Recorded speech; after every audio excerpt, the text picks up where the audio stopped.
Hi everyone, this video will be focused on trying to fix the background of this picture. Basically what I have here is a fabric that has a white background with some floral details, and the background itself where I placed the fabric, it's too similar to the fabric or the product, and so I want to create a distinction or more of a contrast with this. And just have in mind that I am able to do this change just because the background is completely solid. There's no prints or anything like that. You can do that, but it's a little bit more complicated. So whenever you're not sure about your background, you might want to be able to edit later on. Try to take the picture in a white background or any kind of solid background contrasting to the part. So right now, to be able to separate that white from the background from the fabric, I'm going to go into the magic wand, and we have tolerance 20 right now. I think that will work for us. Remember that tolerance will be how much of that color it will select, and then always try to make sure that you have clicked anti-alias and contiguous. So you're going to click on any area of the white background. Now if you take a look at it, you're gonna notice that it's selecting part of the fabric. That's okay. Why? Because it is going to do it anyways, no matter how low we go in the tolerance, because it's the same color, it's white. So we're gonna work with that later on. You're gonna go and click shift, and as you click shift, you will see the plus sign in the magic wand. That means that you want to select that area as well. So you click there and you click here. So basically you keep selecting the areas that you're missing from the background, and just make sure that you're covering everything. Now we can go ahead and deselect that area, basically get rid of that selection from the fabric that we don't want, because we're just working with the background. We want to separate them both. So I'm going to go into the lasso tool, and I'm going to go and click Alt. Why Alt? Alt will create a minus sign. That means that it will separate whatever selection you are selecting, and it's gonna remove it or take it away. So I'm gonna go in and create a little circle here, and as I go, you will see that it's actually deselecting it from the background. It's cleaning it and getting rid of whatever part of the fabric was selected by mistake. Okay, just make sure that when you select it with the lasso tool, you are actually closing it, in a circle manner, so that the computer understands that you, or the software understands that you actually just finished selecting that area. So as we see, we finished getting rid of that fabric selection. Now we only have the background selection. And what I'm going to do is I'm going to actually go a little bit on the adjustments and brightness, just to give it a little bit of brightness before I go ahead and change the color and click OK. Why I did this, to try to make the whole background a little bit more consistent on the shadows and highlights.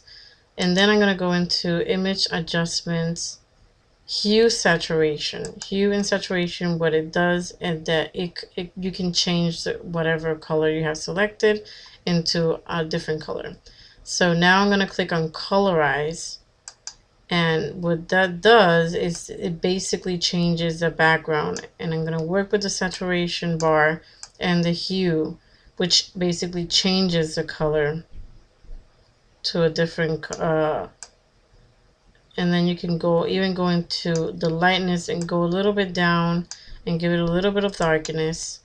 We can change it to even, let's see, perhaps yellow, to make that yellow from the flowers come out a little bit and pop it out. You can pick whatever color. So now we are doing possibly, yeah, that yellow color works for us. And then you go and click OK. And so now, since we already have the background selected, we're gonna inverse the selection into the fabric. Basically, if you go into select, inverse is gonna go ahead and select the fabric versus the background.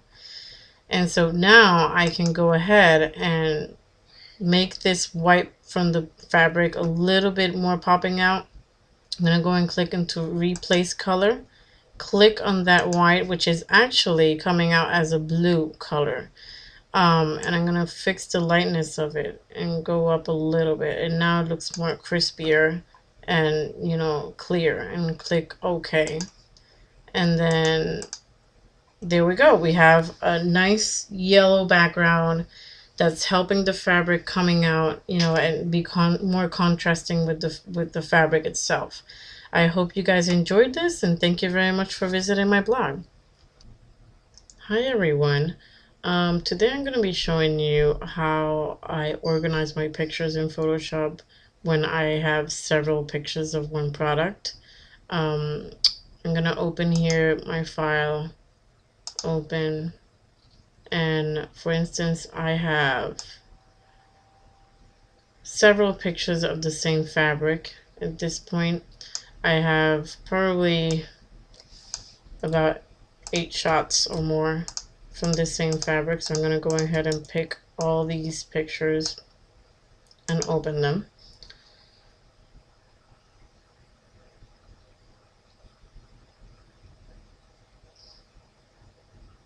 And so what happens is that I took several pictures of the same product to be able to later on pick and choose which one works best for the listing itself.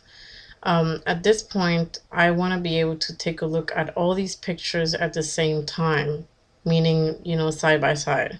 So what I'm going to do is going to go and click on Window, Arrange, and I would like to tile them horizontally. There's several options here, vertically and cascade, but I'm going to do horizontally at the moment. Now, I see that it arranged it next to each other, but I want to take a look at the whole picture itself. So I'm going to go a little bit on the zoom out to see if I can at least, you know, see a bit of the picture. And it's actually going to work more or less. So I'm going to go into Window, Arrange, Match, Zoom. And what that does is that it makes the rest of the pictures be the same zoom percentage that I just picked on the very first picture. Just make sure that when you do that match zoom, you go and select the picture that you want to be the model or the template for the rest of them. So what I just did here is, you know, I basically said, okay, I want all of them to be in the same size, or for me to take a look at them. So, and now, from now on, I can basically see what's going on. I see that I don't like this angle because it's too boring. So I'm going to just get rid of that. And then this one here is not going to work for me. I like this one better because of the angle. This one seems to be dark. This one is too dark too. So I'm going to get rid of that. And then from there on, you can keep on arranging them. See? And see which one works best for you.